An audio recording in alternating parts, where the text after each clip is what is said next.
அனைத்து நண்பர்களுக்கும் வணக்கம். கதைகளோடு உங்களுடன் இணைந்திருப்பது மாலதி. 16ஆம் நூற்றாண்டில் விஜயநகர பேரரசர் கிருஷ்ணதேவராயர் ஆட்சி பண்ணிட்டு இருக்கும்போது அவரோட அவையில் முக்கிய மந்திரியாக இருந்தவர் தான் அப்பாஜி. அவர் தன்னுடைய யுக்தியின் மூலம் வரப்போகிற பிரச்சனைகள் எல்லாவற்றையும் எளிதாக சமாளித்தார். அவருடைய கதைகள் எல்லாமே வரலாற்றுக்கு தொடர்பில்லாமல் இருந்தால் கூட மக்கள் மனசில் அறிவு சார்ந்த மாற்றங்களை ஏற்படுத்துச்சு அப்படிங்கிறனால ரொம்பவே பிரபலம் அடைஞ்சிச்சு.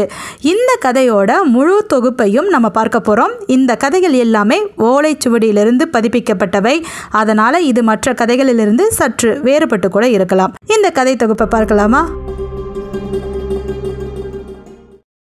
விஜயநகர பேரரசரான கிருஷ்ணதேவராயர் நாடு நகரமெல்லாம் புகழ்பெற்று விளங்கிய சமயம் அது. அப்படி இருந்த அவர் ஒரு முறை குறுநில மன்னர்களுக்கெல்லாம் ஒரு கட்டளை பிறப்பிச்சார். உடனடியாக எல்லோரும் என்னை சந்திங்க அப்படின்னாரு. அந்த குறுநில மன்னர்கள் எல்லோருமே கிருஷ்ணதேவராயருக்கு கட்டுப்பட்டு இருந்தவங்க, கப்பம் கட்டிக்கிட்டு இருந்தாங்க. அப்படி இருக்கும்போது ஒரே ஒரு குறுநில மன்னன் மட்டும் தன்னுடைய அமைச்சரான அப்பாஜியை விஜயநகரத்துக்கு அனுப்பி வச்சிருந்தார்.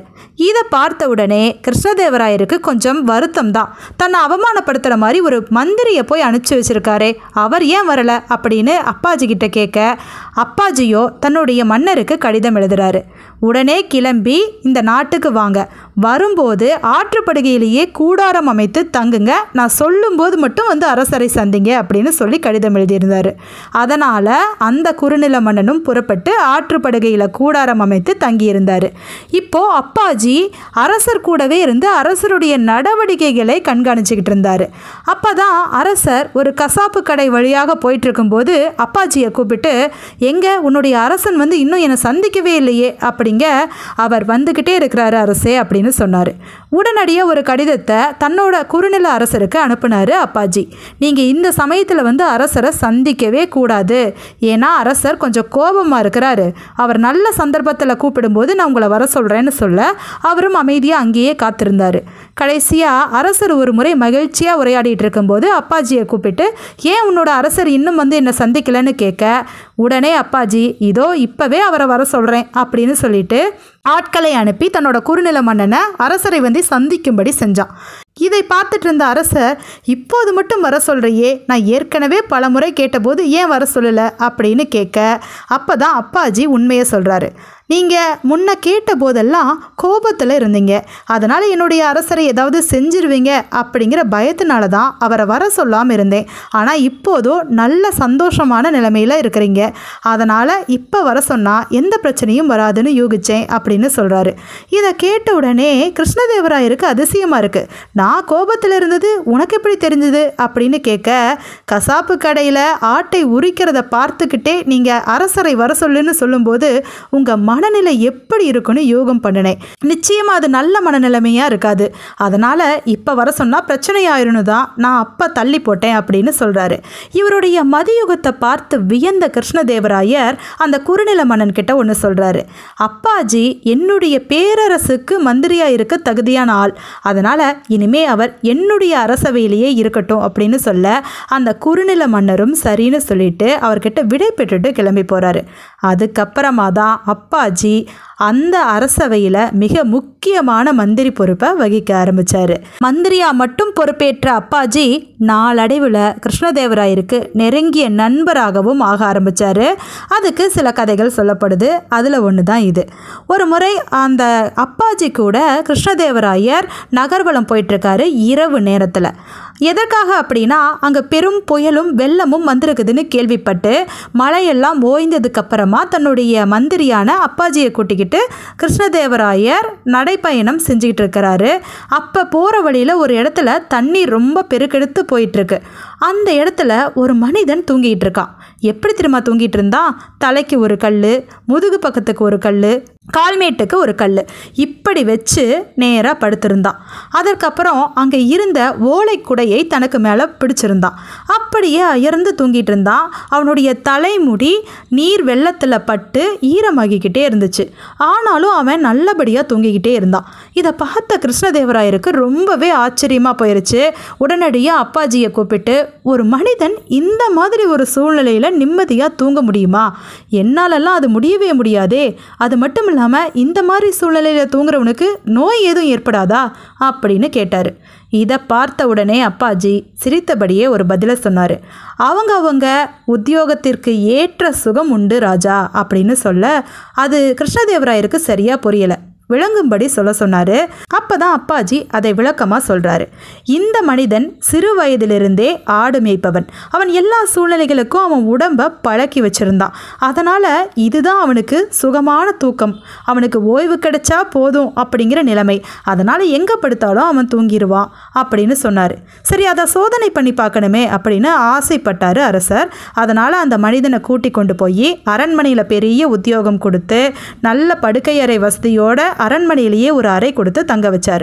1 வருட காலம் அப்படியே தங்க வச்சதுக்கு அப்புறமா அவனுடைய வாசற்படியில் நிறைய வாழை மட்டைகளை போட்டார். ஏன்னா அது குளிர்ச்சி தரக்கூடியது. அதை மிதிச்சுக்கிட்டு அவன் உள்ளே போய் நடக்க ஆரம்பிக்கணும். அப்படியே 2-3 நாட்கள் நடக்கவும் அவனுக்கு குளிர் ஜுரமெல்லாம் வந்துருச்சு. அந்த வெள்ளத்தில் கூட தலைமுடி நனைய தூங்கியவனுக்கு ஒன்றுமே ஆகலை. ஆனால் வெறும் வாழை மட்டையோட குளிர்ச்சியை இவனால் தாங்க முடியலையே. அப்போ அரசருக்கு ஒன்று புரியுது, உத்தியோகத்திற்கு ஏற்ற பிரச்சனைகளும் சுகமும் கிடைக்கத்தான் செய்யுது. அதனால் இவன் அரண்மனைக்கு வந்ததுக்கப்புறமா இவனுடைய உடல் இதுக்கு பழக்கப்பட்டுருச்சு. அதுவே ஆடுகளை மேய்க்கும் ஒரு சாதாரண வேலைக்காரனாக இருந்தபோது அவனது உடல் அந்த மாதிரி சூழ்நிலைகளுக்கு கூட எதுவும் ஆகலை அப்படிங்கிறத புரிஞ்சுக்கிறாரு. அப்பாஜியுடைய அறிவு கூர்மையை புரிஞ்சுக்கிறாரு அரசர். இப்படி அவருடைய அறிவு கூர்மையினால் ஈர்க்கப்பட்டு அவரை தன்னுடைய நண்பராகவே கருத ஆரம்பிச்சிட்டாரு அரசர். அப்பாஜியை விட்டு ஒரு தினமும் பிரியறதே இல்லை. அவருக்கு உலகத்தில் விசித்திரமான 7 ஜீவன்களை சந்திக்கணும் அப்படிங்கிற ஆசை உண்டாகுது. இப்படி விசித்திரமான மனிதர்களை சந்திக்கிறதுல தான் அறிவும் அனுபவமும் வளருதுன்னு அவர் நினச்சார். அதுக்காக தன்னுடைய மதியுக அமைச்சர் அப்பாஜியை கூப்பிட்றாரு. அவரை கூப்பிட்டு, எனக்கு 7 விசித்திரமான ஜீவன்களை பார்க்கணும். அது யார் யாருன்னு நான் சொல்கிறேன், அவங்களையெல்லாம் நீ கூட்டிகிட்டு வரணும் அப்படின்னு ஆணை பிறப்பிக்கிறாரு. அதுக்கு அப்பாஜியும் யார் அவங்கெல்லாம் அப்படின்னு கேட்க அவரும் சொல்ல ஆரம்பிக்கிறாரு. கற்றறிந்த கோழை, கை நட்பு சேவகன், விலைமகளில் குலமகள், குலமகளில் விலைமகள், ஊர் திரிகிற நாய், மனிதரில் கழுதை, சிம்மாசனம் ஏறும் கடா. இப்படி 7 பேர்த்த சொல்லி இவங்க 7 பேரையும் நீ எப்படியாவது கண்டுபிடிச்சு கொண்டு வா, உன்னால் முடியுமா அப்படின்னு கேட்குறாரு. அதுக்கு அப்பாஜியும் நிச்சயமாக முடியுங்கிறாரு. ஏன்னா அவர் சிறந்த அறிவாளி. இப்படிப்பட்ட அவர் பக்கத்து நகரத்துக்கு போகிறாரு. போனவர் நல்லா படித்த பண்டிதர் வீட்டில் போய் 4000 வராகன் பொண்ணை கொடுத்துட்டு, இதை நான் அப்புறமா வந்து வாங்கிக்கிறேன், பத்திரமா வச்சுருங்க அப்படின்னு சொல்லிட்டு அங்கிருந்து கிளம்புறாரு. கிளம்பி வர வழியில் நல்ல ஒரு அழகிய விலைமகளோட வீட்டுக்கு போகிறாரு. அந்த வீட்டுக்கு போய் அந்த பெண்கிட்ட, நீ ஒரு இரவுக்கு எவ்வளவு காசு வாங்குவ அப்படின்னு கேட்குறாரு. அவளோ 1000 வராகன் பொன் அப்படிங்கிறா. அவரும் 1000 வராகன் பொண்ணை அவகிட்ட கொடுத்துட்டு, இன்று இரவு முழுக்க நீ என்னுடைய பொறுப்பு, நான் என்ன சொன்னாலும் நீ கேட்கணும் அப்படிங்கிறாரு. அந்த பெண்ணும் சரிங்கிறா. ஏன்னா அவளோட வேலையே அதுதான். பொண்ணை கொடுத்துட்டாங்கன்னா அவங்க என்ன சொன்னாலும் அவள் கேட்கணும். அதனால் அவகிட்ட, இன்னைக்கு நான் இந்த கோடாரியால் உன்னை வெட்ட போகிறேன், நீ என்ன செய்ய போகிற அப்படின்னு கேட்குறாரு. அதுக்கு அந்த பொண்ணு, நீங்கள் வெட்டுறதுனா வெட்டி தான் தீரணும், ஏன்னா 1000 வராகனை கொடுத்துட்டீங்க, இன்று இரவு முழுக்க நீங்கள் என்ன செய்தாலும் நான் பொறுத்துக்கிட்டு தான் ஆகணும் அப்படின்னு பதில் தரா. சரி, இப்படியே இரு, நான் வெளியில் போயிட்டு வரேன் அப்படின்னு சொல்லிட்டு அங்கிருந்து வெளியில் வராரு. வர்ற வழியில் அவள் வீட்டு வாசற்படியில் ஒரு நாய் நின்றுட்டுருக்கு. அந்த நாய்க்கு தான் கையில் வச்சுருக்கிற இனிப்பு பண்டங்களை போடுறாரு. அது சாப்பிட்டுட்டு வாலாட்டுது. அங்கிருந்து கிளம்பி அரச வீதி வழியாக நடந்து போயிட்டுருக்கிறாரு. அப்படி போயிட்டுருக்கும்போது கன்னி மாடத்திலிருந்து இளவரசி ஒருத்தி அப்பாஜியை பார்க்குறா. அப்பாஜியோட கட்டுமஸ்தான உடலும் அழகும் அவளை வசீகரம் செய்யுது. அதனால் அவள் போய் அவளோட தந்தைக்கிட்ட, நான் திருமணம்னு ஒன்று பண்ணுனா அந்த வீதியில் நடந்து போயிட்டுருக்கிற வாலிபனை தான் பண்ணுவேன் அப்படின்னு அடம் பிடிக்கிறா. அதனால் அரசரும் அவனை கூட்டிகிட்டு வந்து என்ன ஏதுன்னு கூட விசாரிக்காம தன்னோட மகளுக்கு திருமணம் செஞ்சு வைக்கிறாரு. திருமணம் செஞ்சு முதல் இரவில் அவகிட்ட அப்பாஜி ஒரு விஷயத்த சொல்கிறாரு. இனிமேல் நீ எனக்கு உரியவள், நான் உன்னை என்ன வேணும்னாலும் பண்ணலாம், அதனால் என் கையில் இருக்கிற கத்தியை வச்சு உன்னை குத்த போகிறேன் அப்படிங்கிறாரு. உடனே அவள் சும்மா இருப்பாளா? பயங்கரமாக சத்தம் போடுறா. நீ யார் என்ன குத்துறக்கு அப்படின்னு கோபப்படுறா. வேகமாக கிளம்பி போய் அவளோட அப்பா கிட்ட நடந்ததையெல்லாம் சொல்கிறா. அவரும் என்ன ஏதுன்னு கூட விசாரிக்கல. தன் மகளை இப்படியா செய்கிறான் அப்படின்னு சொல்லிட்டு வீரர்களை கூப்பிட்டு அவனை கொலைக்களத்துக்கு கொண்டு போங்க அப்படின்னு ஆணை பிறப்பிக்கிறாரு. அப்பாஜியோ அமைச்சர்கிட்டையும் அந்த வீரர்கள்கிட்டையும் என்னை அரசர்கிட்ட கூட்டிகிட்டு போங்க, என்னை பற்றி நான் அவர்கிட்ட எடுத்து சொன்னால் இந்த பிரச்சனை எல்லாமே தீர்ந்துடும் அப்படின்னு சொல்கிறாரு. ஆனால் அவங்களாம் அது காது கொடுத்தே கேட்கல. அவரை கொலைக்களத்துக்கு இழுத்துட்டு போகிறாங்க. போகிற வழியில தான் அந்த பண்டிதரோட வீடு. 4000 பொற்காசுகளை கொடுத்தமே அப்படின்னு சொல்லிட்டு அப்பாஜி சத்தம் போட்டு அவரை கூப்பிடுறாரு. வெளியில் வந்த பண்டிதரோ, உன்னையும் நான் பார்த்ததில்ல, நீ கொடுத்த 4000 பொற்காசுகளையும் பார்க்கல அப்படின்னு சொல்லிட்டு வீட்டுக்குள்ளே போயிடுறாரு. அடுத்தது அந்த விலைமகளோட வீடு வருது. அந்த வீட்டு வாசலில் இருக்கிற நாய் நன்றியுணர்வோடு வாலாட்டுது. இவரை இப்படி இழுத்துட்டு போகிறத பார்த்த உடனே அந்த நாய் வீட்டுக்குள்ளே போய் அந்த பொண்ணை துணியை பிடிச்சி இழுக்குது. உடனே வெளியிலையும் கூட்டிகிட்டு வருது. வெளியில் வந்த விலைமகள் இவரை பார்த்து ஐயோயோ இப்படி ஆயிடுச்சே அப்படின்னு அந்த வீரர்கள்கிட்ட கெஞ்சுறா. ஆனால் அவங்க விடுறதா இல்லை. கடைசியாக 2 வீரர்களுக்கும் 200 பொன் வராகனை அவள் இனாமாக கொடுக்குறா. அதை வாங்கிக்கிட்டு அவங்க அவள் சொல்கிற மாதிரி செய்கிறாங்க. அவளை அரசர்கிட்ட கூட்டிகிட்டு போகிறாங்க. அரசர்கிட்ட போய் அவள் மன்றாடி கேட்குறா, எப்படியாவது இவரை விசாரித்து தான் பாருங்களேன், அப்போ தான் உண்மைத்தன்மை என்னன்னு தெரியும் அப்படின்னு கேட்குறா. அதுக்கு அரசர் சரின்னு சொல்கிறாரு. அப்போ தான் அப்பாஜிக்கிட்ட நீங்கள் யாருன்னு கேட்குறாங்க. அவரோ விஜயநகர பேரரசர் கிருஷ்ணதேவராயரோட மதியுக அமைச்சர் அப்பாஜின்னு சொன்னது தான் போதும் அவர் அரண்டு போகிறாரு. ஏன்னா அவர் மிகப்பெரிய பேரரசர். அந்த பேரரசர் பக்கத்தில் இவங்க நாடெல்லாம் எம்மாத்திரம். அதனால் அவருக்கு மிகுந்த மரியாதை கொடுத்து மன்னிப்பு கோரி பத்திரமா அவரோட நாட்டுக்கு அனுப்பியும் வைக்கிறாங்க. இப்படி வந்து சேர்ந்த அப்பாஜி கிட்ட கிருஷ்ணதேவராயர் ஆர்வமாக என்ன நடந்துச்சு அப்படின்னு கேட்குறாரு. நீங்கள் கேட்ட 7 பேர்த்தையும் நான் பார்த்துட்டு வந்துட்டேன். விசித்திரமான 7 ஜீவன்களும் இங்கே வர வைக்கப்படலாம் அப்படின்னு சொல்ல அப்பாஜியோ 7 பேர்த்தையும் வர வைக்கிறாரு. முதல்ல கற்றறிந்த கோழை. யார் தெரியுமா? அது அந்த பண்டிதர் தான். விலை மதிப்பே இல்லாத கல்வி செல்வம் அவர்கிட்ட இருந்தபோதும் அவர் அதை பெருசாக மதிக்கலை. வெறும் 4000 பொற்காசுகளுக்காக பொய் பேசிட்டாரு. அது அவருடைய கல்விக்கே இழுக்கு. அதனால தான் அவரை கற்றறிந்த கோழை அப்படிங்கிறேன் அப்படின்னு அப்பாஜி விளக்கம் தராரு. அடுத்தது விலைமகளில் குலமகள். விலைமகளாக இருந்தால் கூட அவள் நேர்மையோடு நடந்துக்கிட்டா. எனக்கு ஆபத்துன்னு வரும்போது ஓடி வந்து உதவி செஞ்சா. அதனால் அவள் விலைமகளில் குலமகள் அப்படின்னு சொல்கிறாரு. அடுத்தது கை நட்பு சேவகன். என் கையால் ஒரே ஒரு முறை பலகாரம் வாங்கி சாப்பிட்ட நன்றிக்காக அந்த நாய் என்னை காப்பாற்ற அந்த பொண்ணை வெளியில் கூட்டிகிட்டு வந்துச்சு. அதனால் அதுதான் கை நட்பு சேவகன் அப்படின்னு விளக்கம் தராரு. அடுத்தது குலமகளில் விலைமகள். என்னை திருமணம் பண்ணி கணவனாக அடைஞ்ச பிறகு நான் கத்தியால் குத்துவேன்னு சொன்னதும் அந்த இளவரசி பயங்கரமாக சத்தம் போட்டா. என்கிட்ட என்ன ஏதுனே விசாரிக்கலை, என் மீது நம்பிக்கை கொள்ளலை. அதனால் அவள் குலமகளாக இருந்தால் கூட விலைமகள் அப்படின்னு சொல்லிட்டாரு. அடுத்தது ஊர் திரியும் நாய்கள். யார் தெரியுமா? இந்த 2 வீரர்களும் தான்.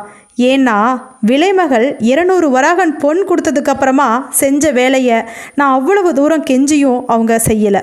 அதனால் லஞ்சம் வாங்கின குற்றத்துக்காக இவங்கள தான் ஊர் தெரியும் நாய்கள்னு நம்ம சொல்லணும் அப்படின்னு அப்பாஜி விளக்கம் தராரு. அடுத்தது மனிதரில் கழுதை. மனிதரில் கழுதை யார் தெரியுமா? அமைச்சர். நான் எவ்வளவோ எடுத்து சொல்லியும் அதை ஆராய்ந்தே பார்க்காம அப்படியே கொலைக்களத்துக்கு இழுத்துட்டு போங்கன்னு சொல்லிட்டாரு இந்த அமைச்சர். அதனால் பாவ மூட்டையை அவர் சுமந்துட்டுருக்கிறாரு. அதனால தான் அவரை மனிதரில் கழுதை அப்படிங்கிறேன். கடைசியாக சிம்மாசனம் ஏறிய கிடா. அதுதான் அரசர். எதை பற்றியுமே சரியாக விசாரிக்காமல் அநியாயமாக என்ன கொலைக்களத்தில் போய் கொல்ல சொன்னார். அதனால் அவர்தான் சிம்மாசனம் ஏறிய கிடா அப்படின்னு சொல்லி அந்த 7 விசித்திர பிறவிகளும் இவங்க தான் அப்படின்னு சொல்லி காட்டுறாரு. இப்படி அங்கே வந்திருந்த 7 விசித்திர ஜீவன்களில் சிறந்தவங்களுக்கு அரசர் பரிசில்களை கொடுக்குறாரு. அதுக்கப்புறம் கிருஷ்ணதேவராயர் அங்கு வந்திருந்த அரசருக்கு சரியான புத்தியை சொல்லி அனுப்பியும் வைக்கிறாரு. அதற்கப்புறம் அப்பாஜியை கூப்பிட்டு, உன்னை விட சிறந்த புத்திசாலி யாரும் கிடையாது, இனி நீ தான் என்னுடைய தலைமை அமைச்சர் அப்படின்னு பாராட்டுதலை தெரிவிக்கிறாரு. இது எல்லாமே பக்கத்தில் கோபத்தோட அரசி பார்த்துக்கிட்டு இருந்தாங்க. அதுக்கப்புறம் அந்த புறத்தில் அரசர்கிட்ட பயங்கரமாக கோபப்படுறாங்க. என்னது, அப்பாஜி தான் தலைமை அமைச்சரா? அப்போ நான் சிபாரிசு செஞ்ச ஆளுக்கு என்ன மரியாதை? நான் சிபாரிசு செஞ்ச பண்டிதரை தான் தலைமை அமைச்சராக நியமிக்கணும் அப்படின்னு அரசி கோபப்படுறாங்க. அதுக்கு அரசர், எல்லார்த்த காட்டிலும் இந்த அப்பாஜி தான் சிறந்தவர்னு எனக்கு தோணுது, அதனால தான் அவரை தலைமை அமைச்சராக நியமிக்கிறேன் அப்படிங்கிறாரு. ஆனால் அரசியோ கேட்ட மாதிரி தெரியல. அவங்க சிபாரிசுக்கு கூட்டிகிட்டு வந்த ஆளை தான் தலைமை அமைச்சராக நியமிக்கணும்னு ஒரே பிடிவாதமாக இருக்கிறாங்க. அதுக்கு அரசர், சரி ஒரு போட்டி வச்சு பார்க்கலாம், அதில் யார் சிறந்தவங்கன்னு தெரியுதோ அவங்களையே தலைமை அமைச்சராக நியமிக்கலாம் அப்படிங்கிறாரு. அரசியும் அதுக்கு சம்மதம் தெரிவிக்கிறாங்க. ஏன்னா தான் சிபாரிசு செஞ்ச ஆளு மேலே அவ்வளவு நம்பிக்கை, நிறைய படிச்சிருக்கிறாரு, நிறைய விவரம் தெரியும் அப்படின்னு யாரோ சொன்னதை கேட்டு தான் அரசு இந்த முடிவுக்கு வந்தாங்க. அரசரும் அங்கே இருக்கிற வீரனை கூப்பிட்டு 2 பொட்டலங்களை கொண்டு வர சொல்கிறாரு. அந்த பொட்டலங்களில் சாம்பலும் மாட்டோட ரோமங்களும் இருக்குது. அதை கொண்டு போய் அப்பாஜி கிட்ட ஒரு பொட்டலத்தையும் அந்த பண்டிதர்கிட்ட ஒரு பொட்டலத்தையும் கொடுக்குறாரு. பண்டிதரை கன்னட நாட்டு அரசரை சந்தித்து அதை கொடுக்க சொல்கிறாரு. அப்பாஜி கிட்ட தெலுங்கு நாட்டு அரசரை சந்தித்து இந்த பொட்டலத்தை கொடுத்துட்டு வாங்க அப்படின்னு சொல்கிறாரு. என்கிட்ட வேறு எதுவும் கேட்கக்கூடாது, அவங்க கேட்குற கேள்விகளுக்கெல்லாம் நீங்களே பதில் சொல்லி சமாளிச்சுக்கன்னு சொல்லி அனுப்பி வைக்கிறாரு. இப்படி அப்பாஜியும் அந்த பண்டிதரும் கன்னட நாட்டுக்கும் தெலுங்கு நாட்டுக்கும் போய் சேர்றாங்க. கன்னட நாட்டுக்கு போய் சேர்ந்த பண்டிதர் அந்த நாட்டோட அரசரை பார்த்து, எங்கள் அரசர் கிருஷ்ணதேவராயர் இதை உங்ககிட்ட கொடுக்க சொன்னார் அப்படின்னு கொடுக்குறாரு. அதை பிரித்து பார்த்தா அதில் சாம்பலும் மாட்டின் ரோமங்களும் இருந்துச்சு. இதை எதுக்காக எங்கிட்ட கொடுத்து அனுப்புனாரு அப்படின்னு அந்த நாட்டு அரசர் கேட்கவும், அதை பார்த்த உடனே அந்த பண்டிதருக்கு என்ன தோணுச்சோ என்னவோ, உடனே கோபமாக, எங்கள் நாட்டு அரசருக்கு நீங்கள்லாம் நிகரானவர் கிடையாது, அதனால் இதில் இருக்கிற சாம்பலை பூசிக்கிட்டு ரோமங்களை எல்லாம் வலிச்சு எடுத்துட்டு சாமியாராக போங்க, அதுக்கு தான் நீங்களாம் தகுதியுடையவங்க அப்படின்னு சொல்லத்தான் எங்கள் அரசர் இதை உங்களுக்கு கொடுத்து அனுப்பியிருக்காரு அப்படின்னு சொன்னது தான் தாமதம். அந்த நாட்டு அரசனுக்கோ கோபம் வந்துருச்சு. அப்படியா சொன்னார் உங்கள் நாட்டு அரசர்? இதோ இப்போவே படையெடுத்து வரேன் அப்படின்னு தன்னோட படைகளை எல்லாம் திரட்டிக்கிட்டு விஜயநகரத்து மேலே போர் தொடுத்து வந்துட்டார் கன்னட நாட்டு அரசர். தெலுங்கு நாட்டுக்கு போனாரே அப்பாஜி, அவரோட கதை என்னாச்சு தெரியுமா? தெலுங்கு நாட்டுக்கு போய் சேர்ந்த அப்பாஜியோ நவரத்தின பேழையில் அந்த பொட்டலத்தை வச்சு அரசர்கிட்ட கொடுக்குறாரு. தெலுங்கு நாட்டு அரசர் அதை வாங்கி பார்த்துட்டு, எதற்காக சாம்பலும் ரோமங்களும் உங்கள் நாட்டு அரசர் கொடுத்து அனுப்பியிருக்கிறாரு அப்படின்னு கேட்குறாரு. அதுக்கு அப்பாஜி ரொம்பவே பணிவா, எங்கள் நாட்டு அரசர் வேள்வி செஞ்சார், அதில் கிடைச்ச பிரசாதம் தான் இது, உங்களோட நலனுக்காக இதை கொடுத்து அனுப்பியிருக்கிறாரு அப்படின்னு மரியாதையாக சொல்கிறாரு. அதை கேட்டதும் தெலுங்கு நாட்டு அரசருக்கு ரொம்பவே சந்தோஷமாகிறது. விஜயநகரத்து பேரரசர் கிருஷ்ணதேவராயரே எனக்காக என் நலனுக்காக இதை கொடுத்து அனுப்பியிருக்கிறாரா அப்படின்னு ரொம்ப மகிழ்வடைந்து தன்னோட நாட்டில் இருக்கிற சிறந்த படைகளோட அந்த நாட்டு அமைச்சரை மரியாதையாக கொண்டு போய் அவங்க நாட்டில் விட்டுட்டு வாங்க அப்படின்னு அனுப்பி வைக்கிறாரு. இப்படி பெரும் படையோட தன்னோட நாட்டுக்கு வந்து சேர்றாரு அப்பாஜி. அதே சமயத்தில் கன்னட நாட்டு அரசர் படையெடுத்து வந்துட்டுருக்கிறாரு. இதை கேள்விப்பட்டதும் கிருஷ்ணதேவராயர் அப்பாஜி இல்லாத நேரத்தில் இப்படி படை வந்துருச்சேன்னு வருத்தப்பட்டு இருக்கிறாரு. ஆனால் சரியான சமயத்தில் அப்பாஜி தெலுங்கு நாட்டு படைகளோடு வந்து சேர்றாரு. அந்த நாட்டு படைகள் கன்னட நாட்டு படைகளை திரும்பி ஓட வைக்குது. கடைசியாக அப்பாஜி மூலமாக அந்த நாட்டுக்கு மிகப்பெரிய நல்லதே நடக்குது. அப்போ தான் அரசர் அரசிக்கிட்ட சொல்கிறாரு, பார்த்தையா, 2 பேர்த்துக்கிட்டையும் ஒரே மாதிரியான பொட்டலம் தான் கொடுத்து விட்டேன். ஒருத்தர் நம்ம காக்க படைகளை கூட்டிகிட்டு வந்தார், இன்னொருத்தர் நம்மை தாக்க படைகளை கூட்டிகிட்டு வந்துட்டார். இப்போ தெரியுதா யாருக்கு அறிவு அதிகன்னு அப்படின்னு சொல்கிறத கேட்டு அரசி கொஞ்ச நேரம் அமைதியாக இருந்தாங்க. அதுக்கப்புறம் இல்லை ஒரு போட்டியை வச்செல்லாம் எதுவும் முடிவு பண்ண முடியாது, இன்னும் சில போட்டிகள் வச்சு தான் பார்க்கணும் அப்படின்னு திரும்பவும் கோபிச்சுக்கிட்டு கிளம்பி போகிறாங்க. கொஞ்ச காலத்திலேயே அதுக்கான வாய்ப்பும் ஏற்படுது. வெளி தேசத்திலிருந்து சிறந்த ஆடலரசிகள் 3 பேர் விஜயநகரத்துக்கு வந்து அரசர் முன்னாடி நடனம் ஆடி காட்டுறாங்க. அந்த நேரத்தில் அவங்க ஆடி முடிச்சுட்டு பரிசுகளுக்காக காத்திருக்காங்க. அரசர் பரிசு கொடுக்க கொஞ்சம் தாமதம் பண்ணுறாரு. அந்த நேரத்தில் ஆடலரசிகளில் ஒருத்தி மற்றவர்களை பார்த்து, இந்த அரசரின் குணம் விறகும் வேறுமடி அப்படின்னு சொல்கிறா. அதை கேட்டுட்டு இன்னொருத்தி, இல்லை இந்த அரசரோட குணம் முள்ளும் முரடுமடி அப்படின்னு சொல்கிறா. இன்னொருத்தியோ, இல்லை இந்த அரசரோட குணம் கல்லும் கரடுமடி அப்படின்னு சொல்கிறா. இப்படி இந்த 3 பேரும் சொல்கிறத கேட்ட அரசர், என்ன விறகு கல் முள்ளுன்னு கண்டபடி திட்டுறாங்களே, இவங்க என்ன சொல்கிறாங்கன்னு உங்களுக்கு புரிஞ்சிச்சா, இவங்களுக்கு என்ன தண்டனை கொடுக்கலாம் அப்படின்னு கேட்குறாரு. வேகமாக அந்த பண்டிதர் வந்து, இப்படி சொல்கிற இவங்களுக்கு மொட்டை அடித்து இந்த நாட்டை விட்டு துரத்திடலாம் அப்படின்னு கோபமாக சொல்கிறாரு. அடுத்தது அப்பாஜியை பார்த்து கேட்குறாரு அரசர். அப்பாஜியோ, அப்படிலாம் வேண்டாம், அவங்களுக்கு சிறந்த பொற்காசுகளை பரிசாக கொடுக்கணும் அப்படிங்கிறாரு. அதுக்கு அரசர் ஆச்சரியமா, என்னை இந்த மாதிரி திட்டுறாங்க, அவங்களுக்கு பரிசுகள் கொடுக்கணுங்கிறீங்களே அப்படின்னு சொல்ல அப்பாஜி அப்போ தான் விளக்கம் தராரு. முதல்ல சொன்ன பொண்ணு உங்களுடைய குணம் விறகும் வேறுமடின்னு சொன்னான். அதுக்கு அர்த்தம் என்ன அப்படின்னா, விறகு போன்ற உறுதியுடன் வேரினை கொண்ட அடிக்கரும்பை குறிப்பிடுது. அதன் இனிப்பை போன்றது உங்கள் குணம்னு அவ சொன்னான். இதில் என்ன தப்பு இருக்குது அப்படிங்கிறாரு. அடுத்தது முள்ளும் முரடுமடின்னு 2வது ஆடலரசி சொன்னாங்க. அவங்க சொன்னதுக்கு அர்த்தம் என்ன தெரியுமா? பலாப்பழம் பார்க்க முரட்டுத்தனமாக முள்ளோடு இருந்தாலும் அதன் சுவை அதிகம். அப்படி சுவைமிக்க குணத்தை உடையவங்க நீங்கள் அப்படின்னு தான் சொன்னாங்க. 3வது பெண்ணோ கல்லும் கரடுமடின்னு சொன்னாங்க. கல் போன்ற உருவத்திலும் கரடு முரடாகவும் இருக்கும் கற்கண்டை போன்ற சுவையுடையது உங்களுடைய குணம் அப்படின்னு சொன்னாங்க.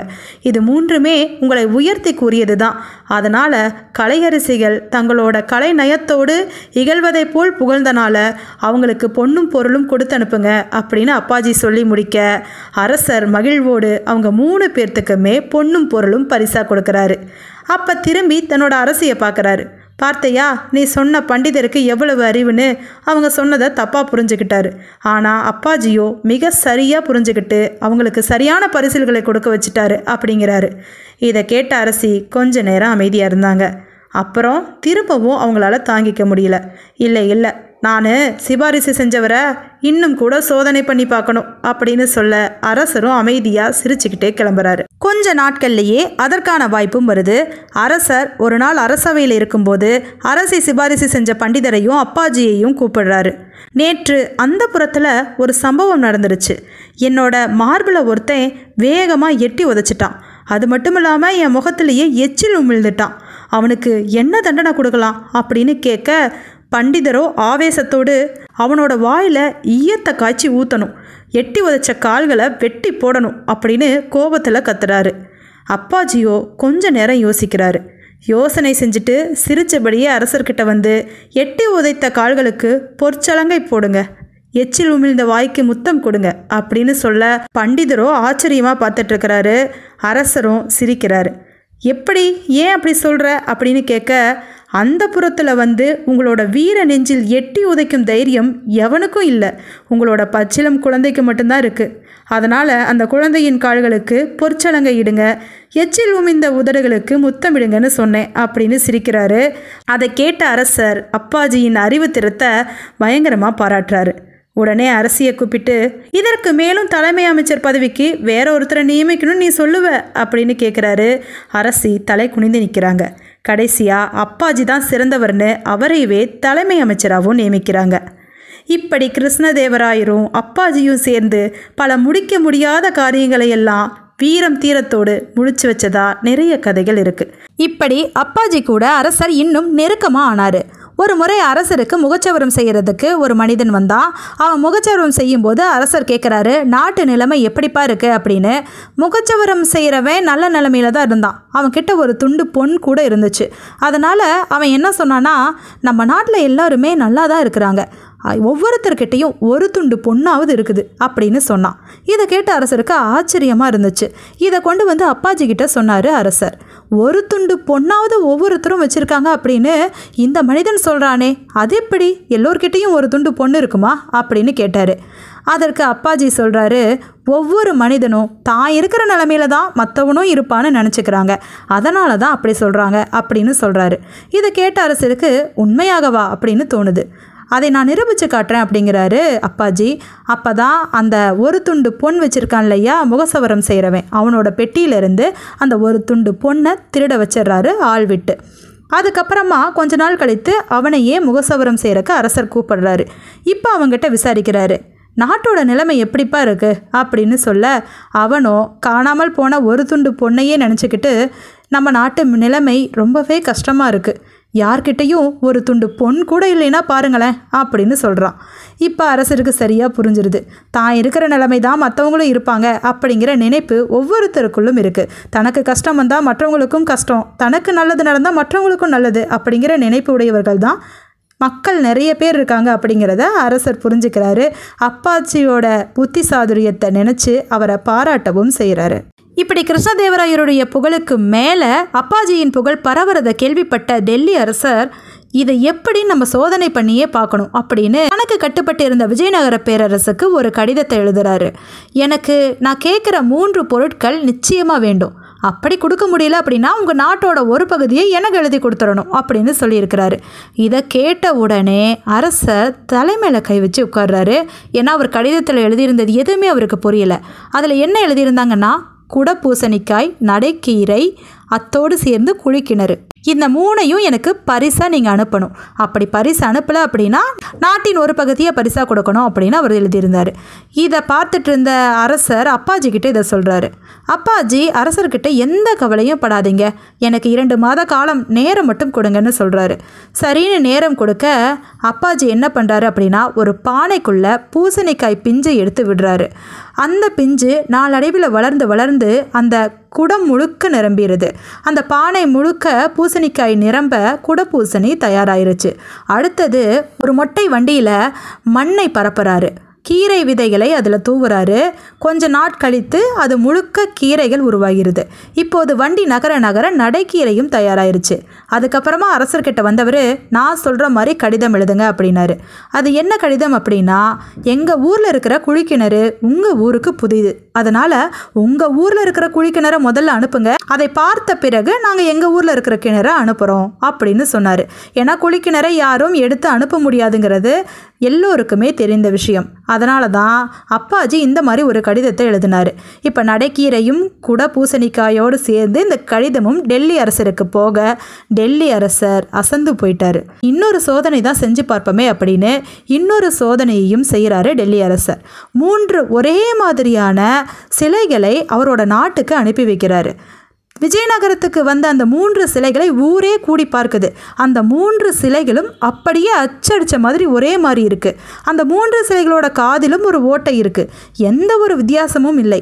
ஆனால் இந்த 3 சிலைகளில் யார் உத்தமன், யார் மத்திமன், யார் அதமன் அப்படிங்கிறத தேர்ந்தெடுக்கணும். அந்த பெயர்களை சரியாக அந்த பொம்மைகள் மீது எழுதி அனுப்பணும் அப்படின்னு சொல்லியிருந்தார். இதை பார்த்த உடனே எல்லா மக்களும் பார்க்குறாங்க. எந்த வித்தியாசமும் அதில் கண்டுபிடிக்க முடியல. அப்பாஜி வராரு, கூர்ந்து கவனிக்கிறாரு. காதுகளில் இருக்கிற ஓட்டையில் ஏதோ விஷயம் இருக்குன்னு தெரிஞ்சுக்கிட்ட அவர் ஒரு இறகை எடுக்கிறாரு. அதை அந்த காது வழியாக விடுறாரு.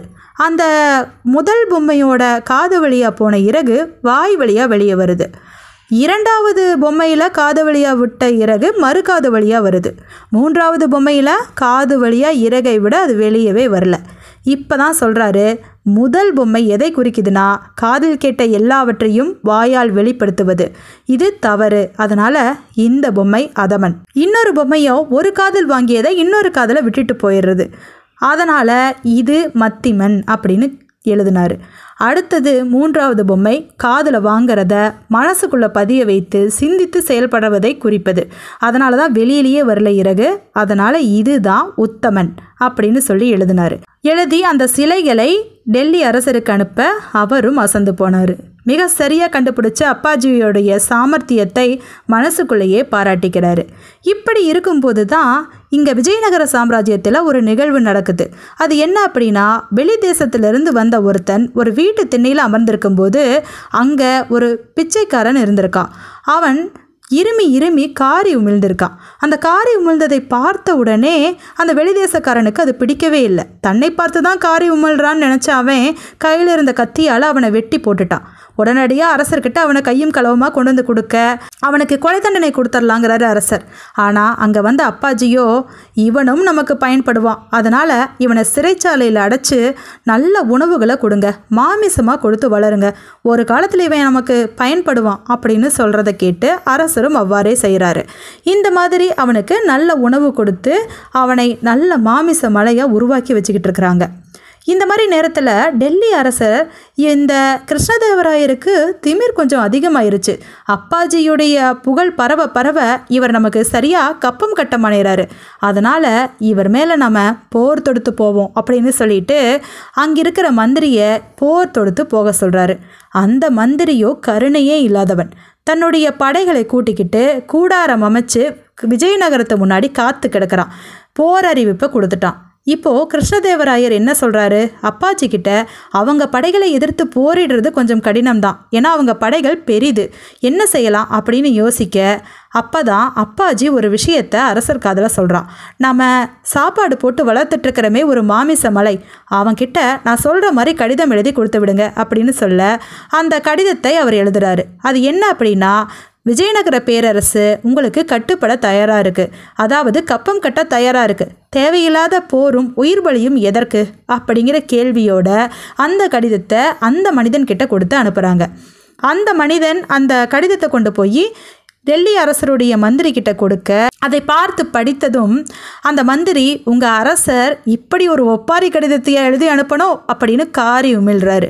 காரி உமிழ்ந்தாவே அந்த அரக்கனுக்கு தான் பிடிக்காதே, தன்னை பார்த்து தான் காரி உமிழ்றான்னு நினச்சி கத்தியை எடுத்து அந்த மந்திரியை 2 வெட்டி போட்டுறான்.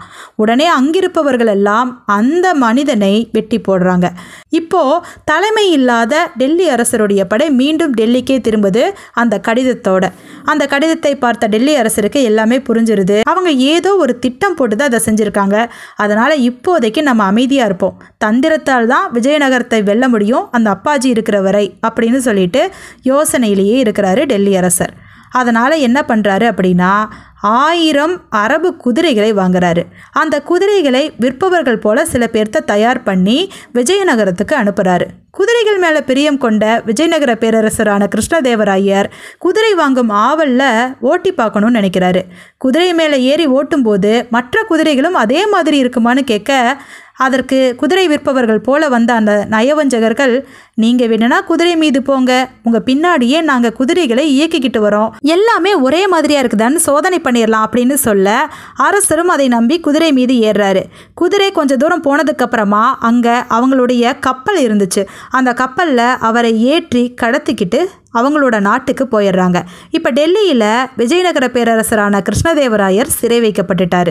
இப்படி யாரும் அறியாமல் அரசரை கடத்தி கொண்டு போன விஷயத்தை கேள்விப்பட்ட அப்பாஜி ஒரு தந்திரத்தை பண்ணுறாரு. தன்னை பைத்தியக்காரன் போல அலங்காரம் பண்ணிக்கிட்டு டெல்லி ராஜ்யத்தில் உள்ளே புகுந்து கத்தி திரிகிறாரு. வீதி எங்கும் ஒரே விஷயத்தை தான் சொல்லி கத்துறாரு, விஜயநகர பேரரசரான கிருஷ்ணதேவராயரை விடுவிக்க போகிறீங்களா இல்லையா, நான் படையெடுத்து வந்துடுவேன் அப்படின்னு பைத்தியக்காரனை போல சுற்றி திரிகிறத பார்த்துக்கிட்டு இருக்கிற அந்த நாட்டு அரசர் சந்தேகப்படுறாரு. ஒருவேளை அப்பாஜி தான் இதெல்லாம் பண்ணுறானோ அப்படின்னு சொல்லி சந்தேகப்பட்டு அந்த பைத்தியக்காரனை பின்தொடருங்க, அவன் எங்கே சாப்பிட்றான் எங்கே தூங்குறான்னு கண்காணிங்க, அவன் நடிக்கிறானா இல்லை உண்மையாலுமே பைத்தியக்காரனான்னு தெரிஞ்சுக்கணும் அப்படின்னு சொல்ல அவரை பின்தொடர்ந்து வராங்க. அது பின்தொடர்றது தெரிஞ்சுக்கிட்ட அப்பாஜி சுடுகாட்டில் கொண்டு போய் அடுப்பை பற்ற வைக்கிறாரு. அடுப்பில் உலை கொதித்து வரும்போது அதை கவிழ்த்து விட்டுட்டு திரும்பவும் அதே வசனத்தை சொல்லிட்டு இருக்கிறாரு, எங்கள் நாட்டு கிருஷ்ணதேவராயரை விடுவிங்க அப்படின்னு கத்திக்கிட்டே ஓடுறாரு. அதை பார்த்த உடனே சரி இவர் பைத்தியக்காரன் தான் அப்படிங்கிறத உறுதி பண்ணிக்கிறாங்க. அரசர்கிட்டையும் போய் சொல்கிறாங்க, அவன் உண்மையாலுமே பைத்தியக்காரன்னு சொல்ல அவனை கண்டுக்கிறதே இல்லை, எல்லா இடங்களிலும் அவர் சுற்றி தெரிய பைத்தியக்காரன் தானே அப்படின்னு சொல்லி விட்டுட்டாங்க. ஆனால் அதையவே அப்பாஜி எந்த இடத்துல அவரை அழைச்சி வச்சுருக்காங்க, எந்த மாதிரியெல்லாம் நடவடிக்கை எடுத்துகிட்டு இருக்காங்கங்கிறத கண்காணிக்க தோதா போயிருச்சு. அதனால் கொஞ்ச நாள் கழித்து தன்னுடைய விஜயநகர பேரரசுக்கு ஒரு கடிதம் எழுதினார். நகை வியாபாரிகள் போல் ரத்தினங்களை எடுத்துக்கிட்டு கப்பலில் வாங்க அப்படின்னு சொல்ல அதே போல் அங்கே ஒரு கப்பல் வந்துச்சு. ரத்தினங்கள் மீது பிரியம் கொண்ட அந்த டெல்லி நகர அரசர் சரி நான் ரத்தினங்களை வாங்கிக்கிறேன் அப்படின்னு சொல்ல அந்த கப்பலில் வந்த வியாபாரிகள் மாதிரி இருக்கிற விஜயநகரத்து ஆளுங்க என்ன தெரியுமா சொன்னாங்க, ரத்தினங்களை நாங்கள் எப்போதுமே கிருஷ்ணதேவராயருக்கு தான் கொடுப்போம், அவருக்கு தான் அதில் அனுபவம் அதிகம், அதனால் அவரை தவிர நான் யாருக்கும் கொடுக்கறது இல்லைன்னு சொல்கிறத கேட்டு கிருஷ்ணதேவராயர் இப்போ எங்கள் கூட தான் இருக்கிறாரு, நான் அவரையும் கையோட கூட்டிகிட்டு வரேன்னு சொல்லி கிருஷ்ணதேவராயரையும் 2 வீரர்கள் மட்டுமே துணைக்கு கூட்டிக்கிட்டு டெல்லி அரசர் கப்பலில் ஏறுறாரு. அப்போ பைத்தியக்காரனான அப்பாஜி பின்னாடியே கத்திக்கிட்டே போறாரு. அவர் பைத்தியக்காரன் அப்படின்னு சொல்லிட்டு அவங்களும் கண்டுக்காம விட்டுறாங்க. கடைசியா கப்பல்ல ஏறினதுக்கு அப்புறமா அப்பாஜி தன்னுடைய உண்மையான சுயரூபத்தை காட்டுறாரு. கப்பலை உடனே வேகமா எடுங்கன்னு சொல்ல கப்பல் நகர ஆரம்பிக்குது. கூட வந்த அந்த 2 வீரர்களையும் வெட்டி வீழ்த்துறாரு அப்பாஜி. கடைசியா தன்னுடைய அரசரோடு சேர்ந்து டெல்லி அரசரை சிறைபிடித்து கொண்டு போறாரு. அங்க கொண்டு போனதுக்கு அப்புறமா டெல்லி அரசரை ரொம்பவே மரியாதையா தான் நடத்துறாங்க. நாங்க உங்களுக்கு கப்பம் கட்டணும்னு சொன்னோம், அதையும் மீறி நீங்கள் எங்கள் மீது படையெடுத்து வந்து இந்த மாதிரி தந்திரமாக என்னை கைதும் பண்ணிட்டீங்க, இதெல்லாம் தவறில்லையான்னு புரிய வச்சாங்க. டெல்லி அரசர் தன்னுடைய தவறை உணர்ந்து அவங்க இனிமேல் கப்பம் கட்ட வேண்டாம்னு சொல்லிட்டு அந்த நகரத்தை விட்டு விடுதலையாகி வெளியில் போனார். இப்படி அப்பாஜி நாட்டுக்கு பல நல்லதை தன்னுடைய யுக்தியாலும் தந்திரத்தாலும் பண்ணிக்கிட்டு இருந்தார். அவருடைய யுக்தி கதைகள் மிகவும் பிரசித்தி பெற்றவை. இந்த கதைகள் உங்களுக்கு பிடிச்சிருக்கும்னு நினைக்கிறேன். மீண்டும் ஒரு நல்ல கதையோடு சந்திப்போம். நன்றி.